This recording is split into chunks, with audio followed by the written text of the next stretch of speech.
My name is Ria Martin, and I was 23 when the man I thought I loved looked me in the eye and said, "You're not smart enough for med school. You should quit before you embarrass yourself." Those words didn't just sting. They branded themselves into my skin.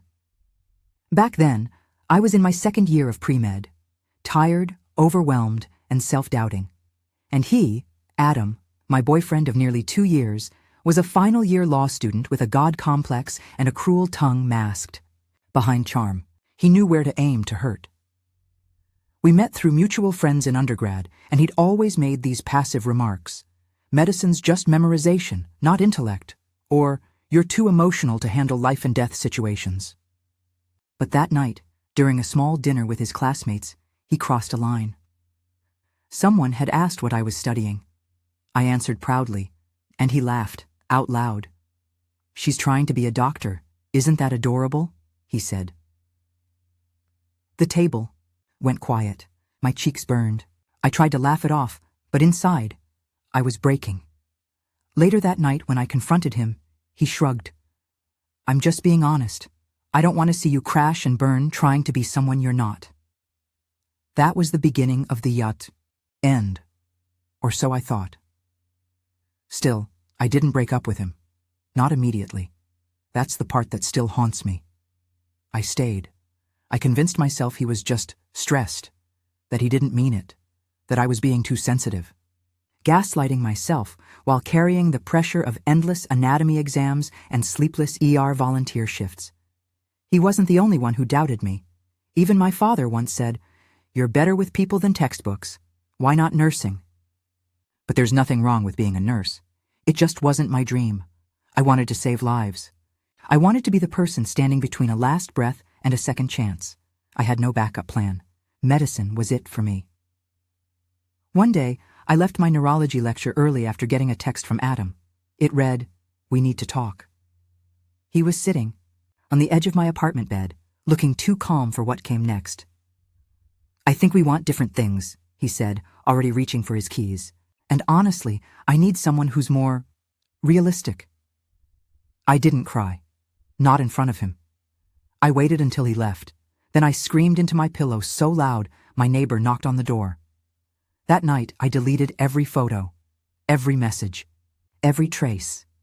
And I told myself something I would repeat every morning, even when I didn't believe it. I am going to be a doctor, and I don't need his permission.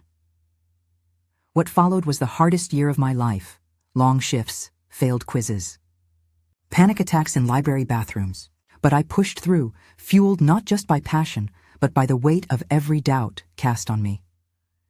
2 years passed. I hadn't seen Adam since. Until one day, a code blue was called on a woman brought into the ER. Severe allergic reaction. No time to waste. She was in full anaphylactic shock, pale, struggling to breathe, losing consciousness. And then someone screamed her name. "Mom!" I turned around. It was Adam, and the woman fighting for her life was his mother. I froze for a split second when I saw him, Adam, standing in the ER hallway, stunned, his hands trembling, his lips barely forming words. And then instinct took over. "Mir epinephrine stat," I shouted as I and 2 nurses worked to stabilize the patient, his mother. Her face was swelling, her airway closing fast. I focused on the rhythm of the process, on her pulse, on her breathing. There was no room for history, no time for emotion. Not when someone's life was slipping away, but even in that chaos, I felt his eyes on me, watching, recognizing. He didn't say a word. Once we stabilized her and rushed her to observation, I pulled off my gloves and walked out of the trauma bay. Adam was still standing there, pale, eyes wide. You're a doctor?" he finally stammered. "No," I replied calmly. "Still a student, final year, on my ER rotation." Then I walked past him and down the hall. My hands were steady, but my heart was a hurricane. That wasn't the moment I celebrated. That wasn't revenge. That was duty. I would have done the same for anyone's mother. But there was something poetic in it, wasn't there? The same girl he mocked, now the one who saved the most important person in his life. Hours later, I sat alone in the hospital cafeteria, staring into a paper cup of bad coffee. My shift had ended, but my adrenaline hadn't. I saw him again before I left. He approached me while I waited for my rideshare outside. "She's doing okay," he said quietly. "The doctor said she's stable because you acted fast." I nodded. "You saved her life." Still, I said nothing. He looked like he wanted to say more, apologize, explain, something, but I wasn't about to hand him closure he didn't earn. "Why didn't you say anything?" he asked. "Would it have mattered?" I replied. "Would it have made me smart enough for med school?" His face crumbled a little. He looked down at his shoes like a scolded child. And that was it. He couldn't even hold my gaze. I turned away and got into the car. He never called out, never followed. I thought I'd feel triumphant. But instead, I felt something quieter. Like I'd finally shut a door that should have closed a long time ago. The days that followed were uneventful, on the surface, but something inside me had shifted. I walked differently, spoke differently, not arrogantly, but with a quiet confidence I hadn't allowed myself to wear before. I thought back to every night I'd cried because of him. Every time I doubted my intelligence because he couldn't see my worth. And now here I was, helping save lives. With trembling hands steady, in the face of chaos, with a heart that refused to give up. Later that week, one of the nurses handed me a note. "From a visitor," she said. I unfolded it. It was from Adam's mom. "Thank you for saving my life. My son told me everything. You were kind. You were brave. You were meant for this. Don't let anyone tell you otherwise." I folded the note carefully and tucked it into my bag. I still carry it to this day. It wasn't validation I needed, but it was a reminder. And in that moment, I realized this story wasn't about proving him wrong. It was about proving myself right. People, like Adam, think titles are everything. Doctor, lawyer, success. But they never see what it costs to get there. The sleepless nights, the missed birthdays, the exams that leave your hands shaking and your mind screaming that you're not enough. They don't see the toll it takes, mentally, physically, emotionally. Especially when you're a woman. Especially when you come from a background where no one else wore a white coat before you. After Adam left, I had no safety net, no emotional cushion. I stopped calling my dad after he said, "Well, maybe Adam had a point. Maybe medicine's too much for you." But that silence, that isolation, it became a strange kind of fuel. I threw myself into rotations and volunteer shifts. I took extra hours at the pediatric clinic, not because I had something to prove to them anymore, but because I had something to prove to the girl who cried herself to sleep on her biology notes just 2 years earlier. There were nights I'd look at my reflection in the hospital bathroom mirror and barely recognize myself. The dark circles, the tired, aching muscles, the silence that followed every patient death. But I kept showing up. One night during my trauma shift, we lost a child. I remember holding it together in the room, but afterward, I locked myself in a closet and sobbed silently, biting down on my own hand to muffle the sound. That was the first night I truly thought about quitting. But then, 2 hours later, we brought in an elderly man. Heart attack. I was part of the code team. Chest compressions, defibrillator, IV lines, and we brought him back. He opened his eyes and squeezed my hand. That squeeze kept me going for months. I didn't realize how much of my identity had become wrapped around the girl who was told she'd never make it. I wore it like a battle scar, let it shape me. But I also started learning how to let go of that pain, bit by bit. Healing isn't loud. It's not dramatic. It happens in the smallest of ways. It happens when a professor says, "Excellent. Work on that case study." It happens when a little boy smiles after you listen to his heartbeat and say, "All clear." It happens when you walk past a group of people who once doubted you, and you no longer feel the need to turn around and wave. A few months after the ER incident with Adam's mother, I got a message on LinkedIn. It was from Adam. "Hey, I know I'm the last person you want to hear from, but I wanted to say that I'm sorry. You didn't deserve any of the things I said to you. I see you now. and I hope you're proud of the woman you've become. You were always smarter than I gave you credit for." I stared at the message for a long time.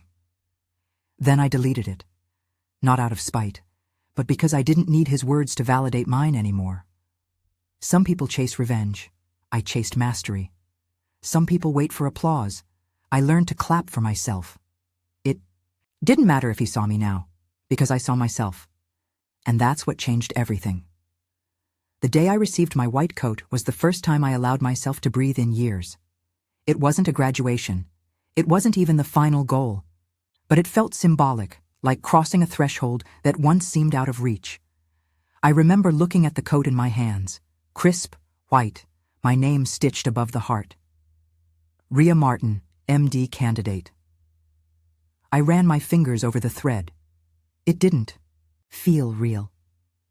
I had dreamed about this moment so many times, from the floor of my tiny apartment, from behind textbook towers, from under the weight of everyone's doubt. And now it was real, tangible. I had invited a few friends, a couple of classmates. My professor who had once told me, "You don't need to speak louder, Rhea. You just need to stop shrinking." My dad hadn't responded to the invitation, neither had Adam, but I hadn't expected them to. Still, as I scanned the rows of seats before walking across the stage, there was one empty chair that caught my eye. Third row, aisle seat. The seat I'd once imagined Adam would sit in, maybe with flowers, maybe with a sheepish smile, mouthing I was wrong, but there was no one. And that was okay. Because when I stepped forward and the dean placed the white coat on my shoulders, I didn't feel hollow. I didn't feel angry. I felt powerful. Because I had done it, without applause, without validation, without him. After the ceremony, my favorite professor pulled me aside. "You know," she said with a gentle smile, "you were one of the students they warned me about."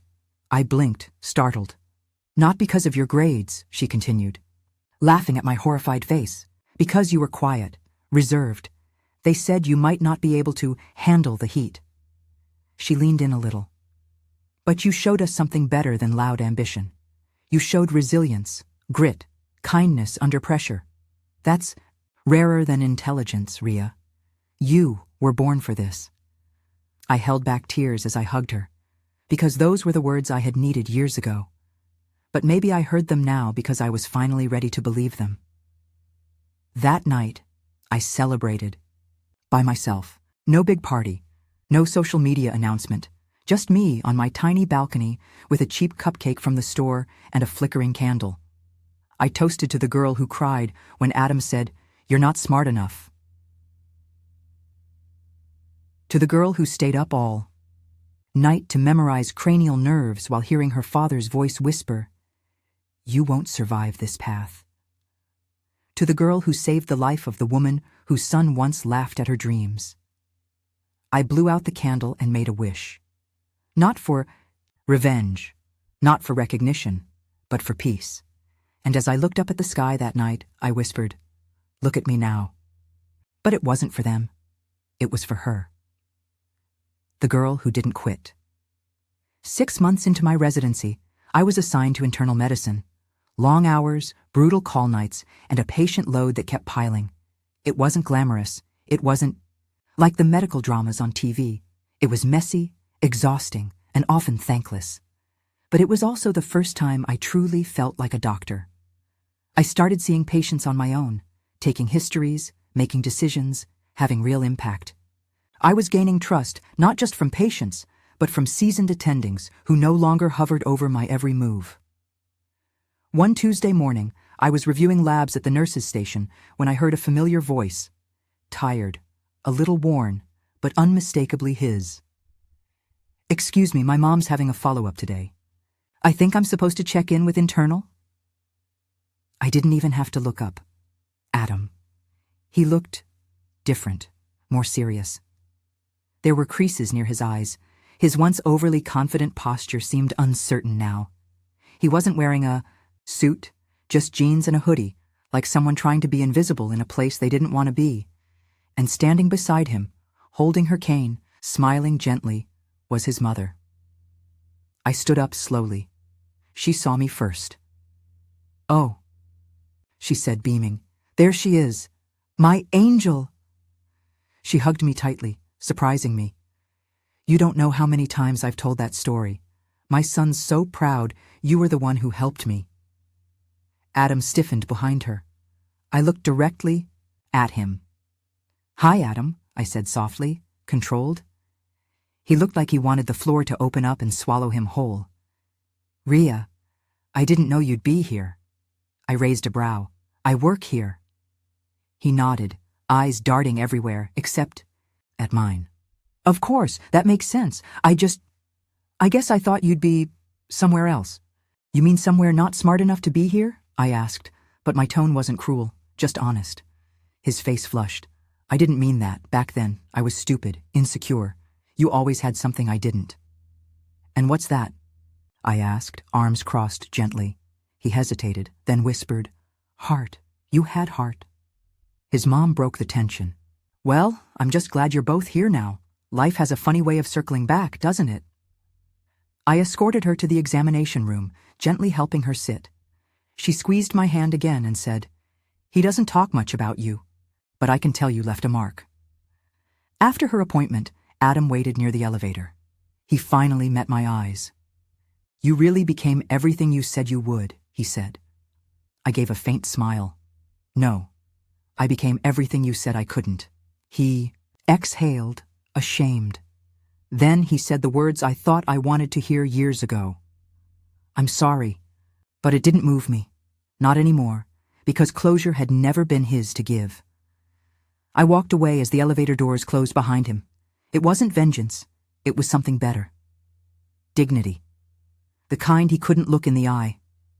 There's this idea people have, that success after rejection should look like fireworks, a mic drop, a parade in your honor. But that's not what it feels like. Success for me was a quiet morning during rounds when my attending asked for my opinion in front of 6 others. It was the day a terrified teenager grabbed my hand before surgery and said, Please don't leave the room. It was watching a heart monitor go from flatline to steady rhythm because I didn't freeze under pressure. It was the evening I passed by a cafe and saw Adam through the window, sitting alone, no longer the charming law student everyone admired. Just a man staring at the steam rising from a paper cup, like it held the answers to a life that didn't turn out the way he imagined. He didn't see me, and I didn't stop. I kept thinking about something I'd once read.